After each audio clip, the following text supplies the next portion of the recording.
Hello, my name is Rich Howard, owner of Architectural Builder Supply, and this video is to bring you a closer look at the Ultra 60947 padlock and hasp combination. That's what it looks like in the package.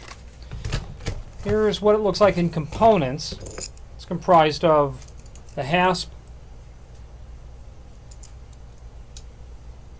the staple. Would look like that when it's installed. Your screws would be covered because the hasp would open like that and then would fold back over and close on the staple. Okay. Small little flathead 6 by 3/4 inch screws are included. And then a padlock. A couple of keys.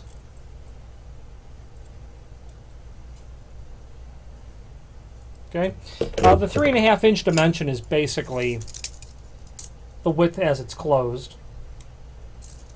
Then you've got inch and looks like 7/16, inch and a half overall height of that. Any questions on the Ultra Hardware 60947 padlock and hasp combination in a 3.5 inch size, or any other Ultra product, please feel free to reach out to us. Thank you.